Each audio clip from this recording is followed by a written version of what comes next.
ওম শান্তি।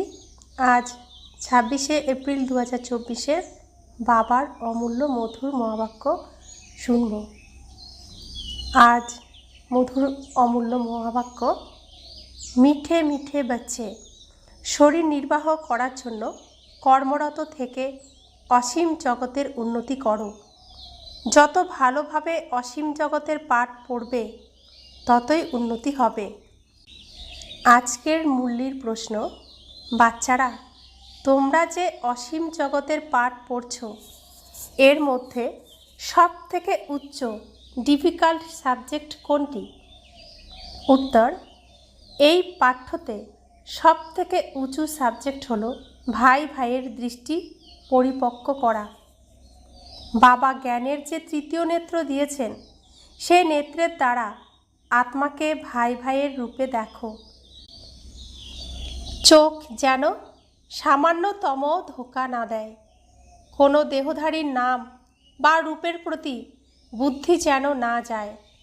বুদ্ধিতে যেন একটুও বিকারী খারাপ সংকল্প না চলে। এটাই হলো পরিশ্রম। এই সাবজেক্টে যারা পাশ করবে তারা বিশ্বের মালিক হয়ে যাবে। ওম শান্তি। অসীম জগতের বাবা বসে অসীম জগতের বাচ্চাদের বোঝাচ্ছেন।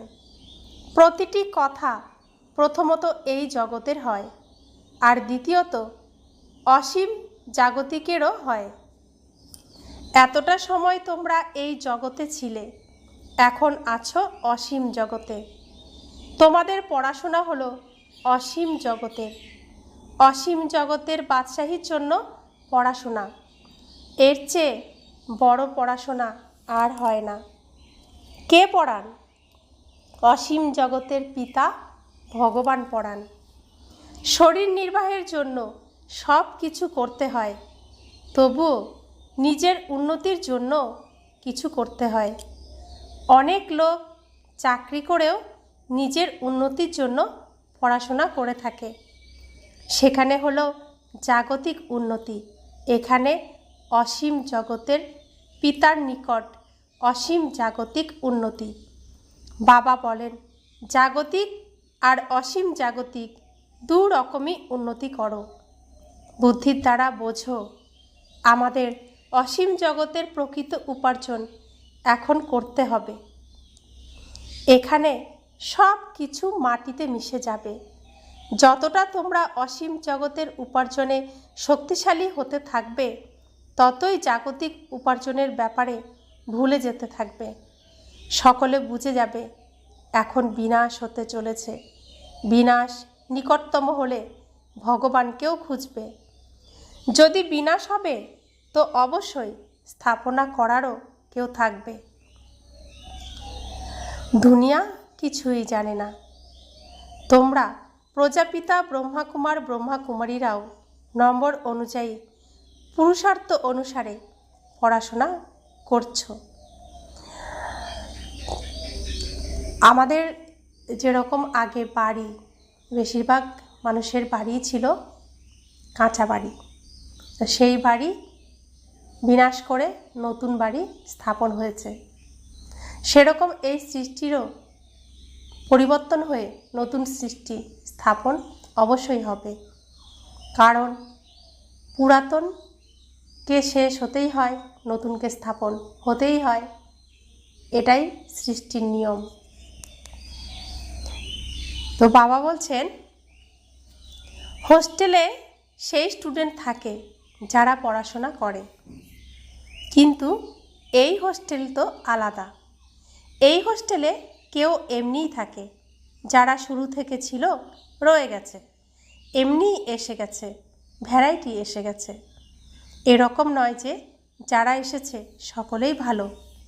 ছোট ছোট বাচ্চাদেরও তোমরাই নিয়ে এসেছো, তোমরাই এই বাচ্চাদেরও সামলাতে। তাদের মধ্যে আবার কতজন চলে গেছে। বাগিচাতে ফুলও দেখো, পক্ষীও দেখো কেমন দুলে দুলে ওঠে, কূজন করে, টিকলু টিকলু করে। এই মনুষ্য সৃষ্টিও এরকম সময় তেমনই।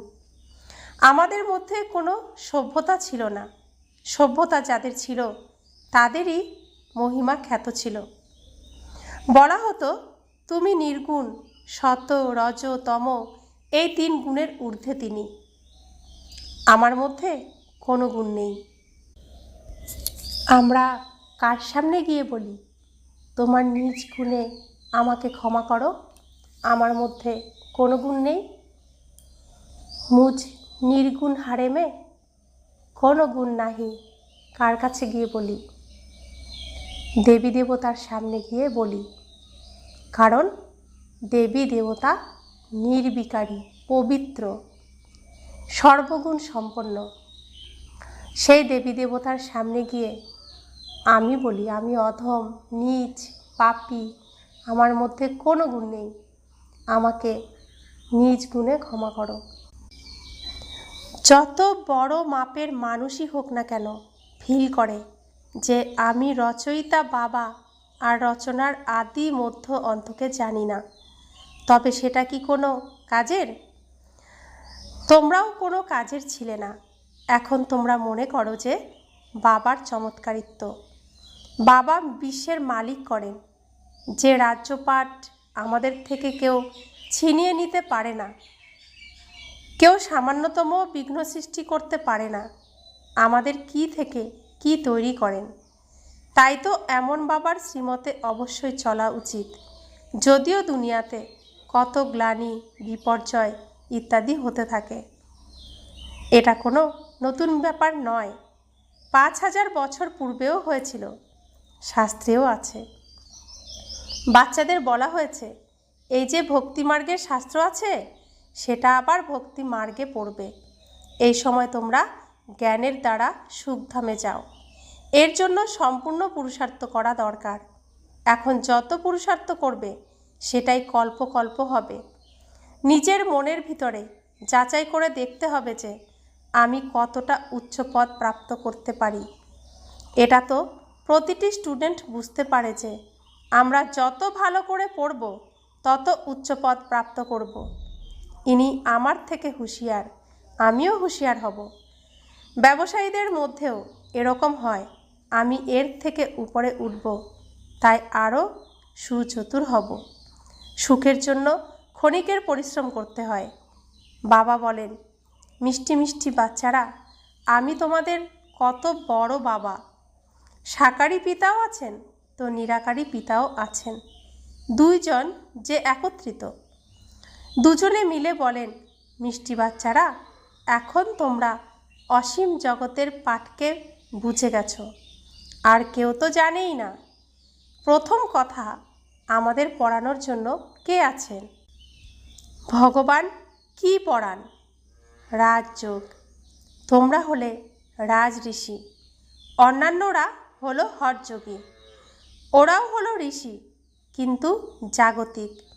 তারা বলে আমরা ঘর বাড়ি ছেড়েছি, এটা কি কোনো ভালো কাজ করেছে?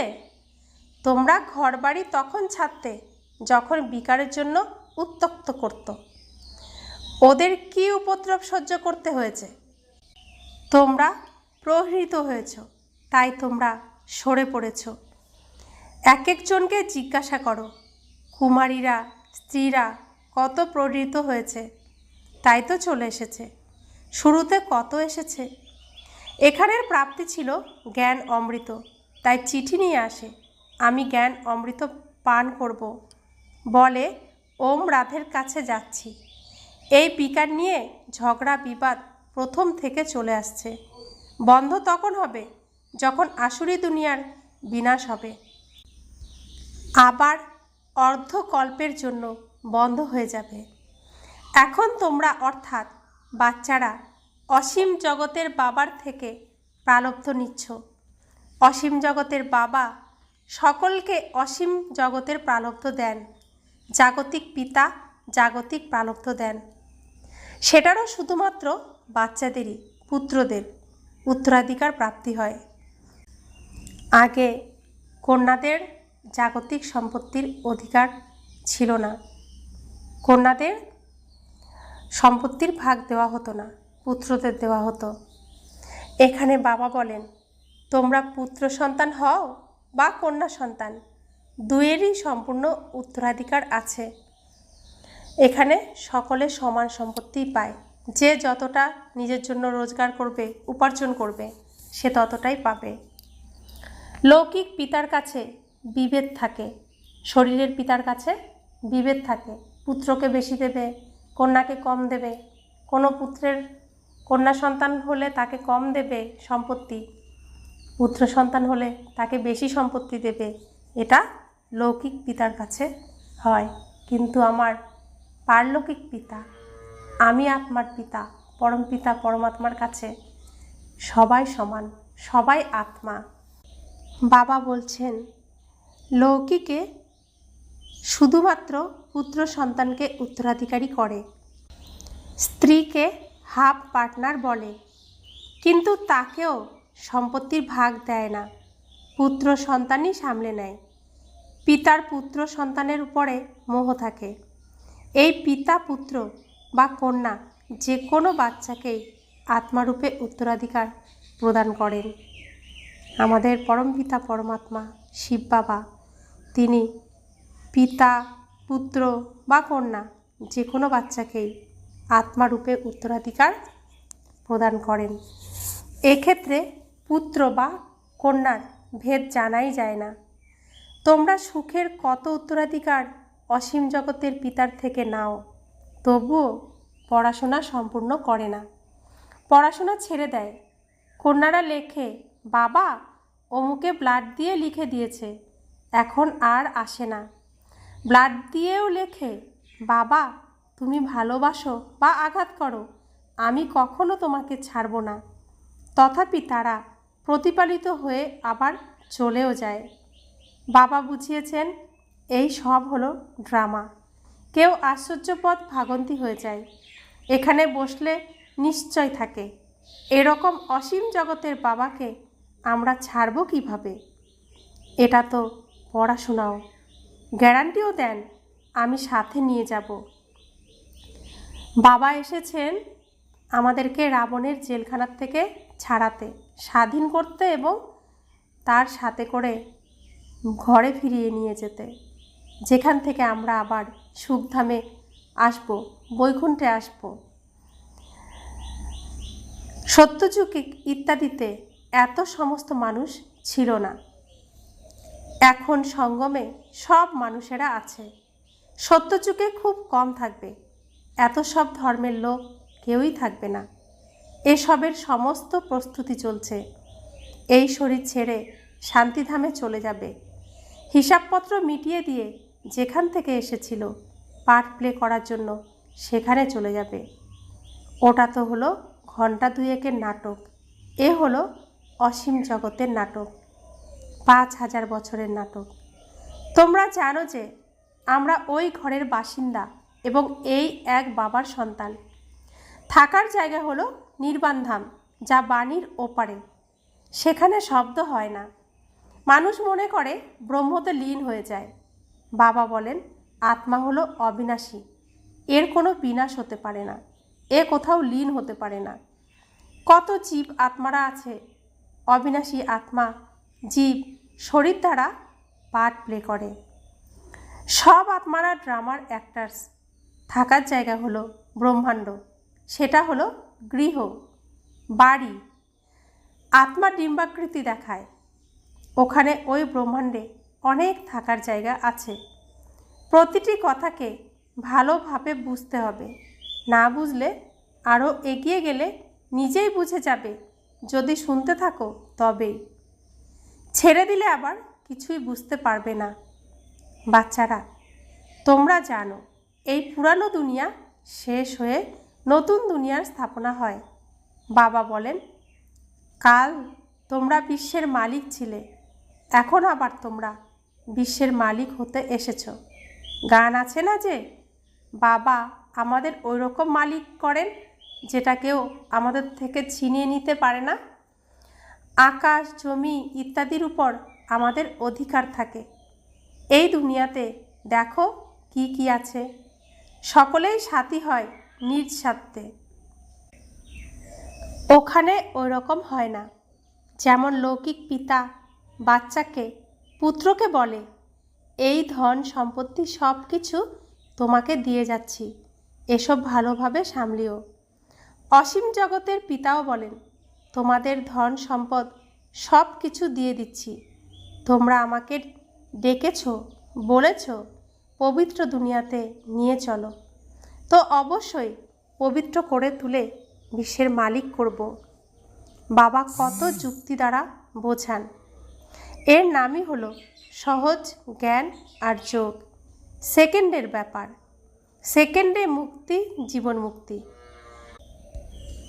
তোমরা এখন কত দূরদর্শী হয়ে গেছো। এই চিন্তনই চলতে থাকে যে আমরা অসীম জগতের পিতার দ্বারা পড়াশোনা করছি, আমরা নিজেদের জন্য রাজ্য স্থাপন করছি, তো সেখানে আমরা কেন উচ্চপদ প্রাপ্ত করব না? কম কেন পাবো? রাজধানী স্থাপন হচ্ছে, সেখানেও কত প্রকার লোক থাকবে, অনেক দাস দাসী থাকবে, তারাও অনেক সুখে থাকবে, একসাথে মহলে থাকবে, বাচ্চা ইত্যাদি সামলাবে, কত সুখী হবে। শুধু নামেই দাসদাসী, যা রাজারানী খায় সেটাই দাসদাসীও খায়, প্রজারা পায় না। দাসদাসীদেরও অনেক সম্মান, কিন্তু তার মধ্যেও নম্বর অনুযায়ী। বাচ্চারা, তোমরা সমস্ত বিশ্বের মালিক হচ্ছ। দাসদাসীরা এখানেও রাজাদের কাছে থাকে। প্রিন্সেসের যখন সভা অনুষ্ঠিত হয়, নিজেদের মধ্যে সাক্ষাৎ হয়, তখন তারা মুকুট পরিহিতা, ফুলে সজ্জিত থাকে। তার মধ্যেও এক একজনের তো আরও ভীষণ শোভনীয় সভা অনুষ্ঠিত হয়। সেখানে রানীরা বসে না, তারা পর্দার আড়ালে থাকে। এইসব কথা বাবা বোঝান। ওনাকে তোমরা প্রাণদাতাও বলো, জীবন দান যিনি দেন, অকালে মৃত্যুর হাত থেকে যিনি বাঁচান। ওখানে মরণের চিন্তা হয় না, এখানে কত চিন্তা থাকে। সামান্যতম কিছু হলে ডাক্তারকে ডাকে যেন মরে না যায়। সেখানে ভয়ের ব্যাপার নেই। তোমরা মৃত্যুর উপর বিজয় প্রাপ্ত করো, তাই কত নেশা থাকা চাই। যিনি পড়ান তাকে স্মরণ করলেও সেটাও স্মরণের যাত্রা হলো। পিতা, টিচার, সদ্গুরুকে স্মরণ করলে সেটাও ঠিক আছে। যত শ্রীমতে চলবে, মনসা বাচা কর্মনাতে পবিত্র হবে, বুদ্ধি তো বিকারী সংকল্পও যেন না আসে। সেটা তখন হবে যখন ভাই ভাই মনে করব। বোন ভাই মনে করলেও অপবিত্রতা এসে যায়। সর্বাধিক ধোঁকা দেয় এই চোখ। তাই বাবা তৃতীয় নেত্র দিয়েছেন, আর তার দ্বারা নিজেকে আত্মা মনে করে ভাই ভাইয়ের রূপে সকলকে দেখো। একে বলা হয় জ্ঞানের তৃতীয় নেত্র। বোন ভাইও ফেল হয়, তাই দ্বিতীয় যুক্তি বেরিয়ে আসে, নিজেদেরকে ভাই ভাই মনে করো। খুব পরিশ্রমের সাবজেক্ট যেমন থাকে, কোনোটা খুব কঠিন সাবজেক্ট হয়। এ হলো পড়াশোনা, এতেও উচ্চ সাবজেক্ট আছে। তোমরা কারোরই নামরূপে আটকে পড়তে পারো না। অনেক বড় পরীক্ষা, বিশ্বের মালিক হতে হবে। মুখ্য কথা বাবা বলেন, ভাই ভাই মনে করো। তাই বাচ্চাদের এত পুরুষার্থ করা চাই, কিন্তু চলতে চলতে কতজন ট্রেটর হয়ে পড়ে। আমরা আত্মা, আত্মিক জ্ঞান আমাদের এসেছে। আমার পিতাও আত্মা, তিনি পরম পিতা, পরম আত্মা। তো আত্মা আত্মা আমরা ভাই ভাই, এই স্থিতিতেই আমাদের থাকতে হবে। শরীরের দেহের ভানে আসলে দেহের প্রতি আকর্ষণ আসে, কিন্তু আমি আত্মা স্মরণে থাকলে আর প্রত্যেককে আত্মারূপে স্মরণ করলে কখনোই কোনো বিকার আসবে না।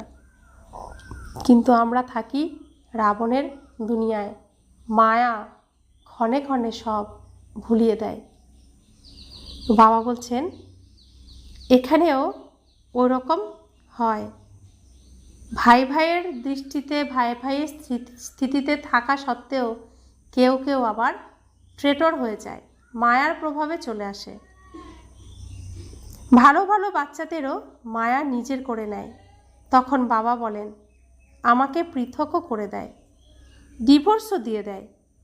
বাবাকে ছেড়ে দেওয়া বাচ্চা অন্য বাবার হয়ে যায়, আর ডিভোর্স স্ত্রী অন্য স্বামীর হয়।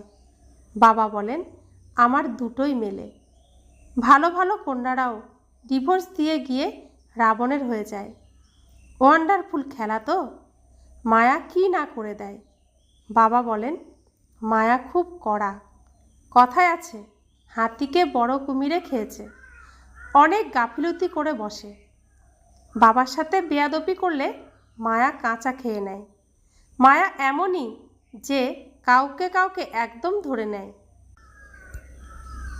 আমাদের পিতা আমাদের শ্রীমত দেন, লক্ষণ রেখা এই শরীররূপী সীতার জন্য টেনে দেন। এই লক্ষণ রেখা পার করলেই রাবণ মায়ার দ্বারা ধরে নেবে।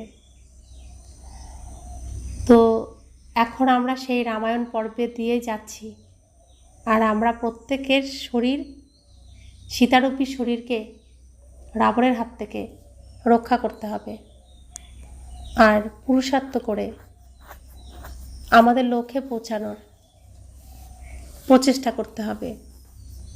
আচ্ছা, বাচ্চাদের কত শুনিয়েছি, কত শোনাবো?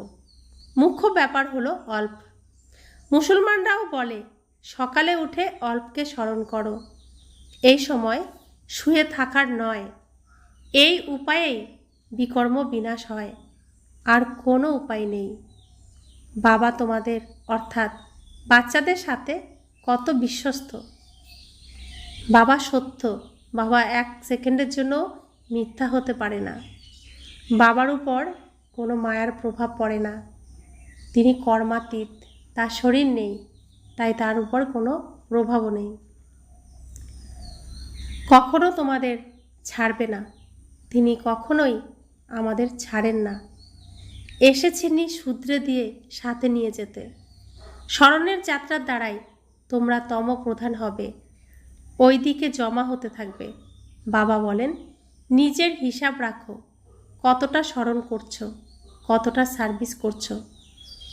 ব্যবসায়ীরা লোকসান দেখলে সাবধান হয়ে যায়, লোকসান যেন না হয়, তবে কল্পান্তর লোকসান হবে।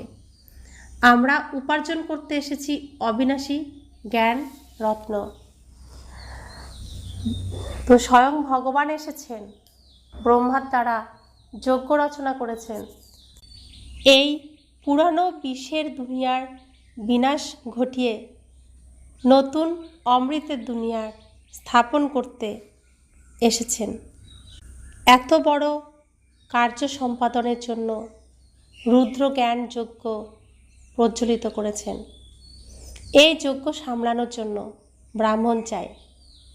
তো যারা শ্রীকৃষ্ণের বংশধর, তাদেরকেই বাবা খুঁজে খুঁজে আনছেন, যারা এই যজ্ঞ সামলাবেন। ব্রহ্মার দ্বারা যাদের অলৌকিক জন্ম হয়ে এই যজ্ঞ সামলানোর দায়িত্ব নেবে, তো আমরা প্রত্যেককেই বাবা স্মরণ করে খুঁজে এনে আমাদের সমস্ত নোংরা পরিষ্কার করে এই যজ্ঞ সামলানোর উপযুক্ত করে তুলছেন, আর বৈকুণ্ঠে যাওয়ার উপযুক্ত করছেন।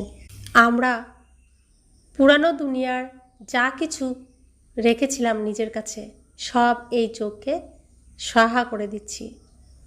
সমস্ত কিছুর থেকে বৈরাগ্য নিয়ে আমরা সম্পূর্ণ পরিষ্কার পরিচ্ছন্ন হয়ে অনাদি আত্মারূপে নিজেকে তৈরি করছি বাবার সাথে ঘরে ফেরার জন্য।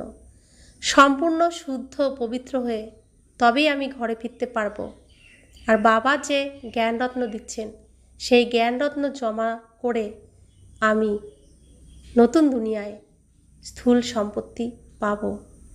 তো বাবা বলছেন, উপার্জন করো, লোকসান করো না। তো এই যজ্ঞে রাবণ বিঘ্ন ঘটায়, বিভিন্ন সময় বিভিন্নভাবে বিঘ্ন ঘটায়, কিন্তু বাবা বলেছেন, তোমরা আগের কল্পেও বিজয়ী ছিলে, এখনও তোমরা বিজয়ী হবে। তাই এই উপার্জনে লোকসান করো না, উপার্জন সঠিকভাবে করো আর স্বপ্রতিশোধ করো। এখন লোকসান করলে কল্পান্তর লোকসান হয়ে যাবে, কারণ এটাই রেকর্ডিং হয়ে যাবে আর এটাই রিপিট হতে থাকবে। তাই বাবা বলছেন মন দিয়ে পড়াশোনা করো, উপার্জন করো। अच्छा, मीठे मीठे सिखिले दे बच्चों प्रति माता पिता बाप दादा का याद प्यार और गुड मॉर्निंग। रूहानी बाप की रूहानी बच्चों को नमस्ते। हम रूहानी बच्चों की रूहानी माता पिता बाप दादा को याद प्यार गुड मॉर्निंग और नमस्ते नमस्ते नमस्ते। शुक्रिया बाबा, शुक्रिया बाबा, शुक्रिया। धारणार जोन्नो मुख्य सार। 1. मन बाणी कर्मे पवित्र होते हबे।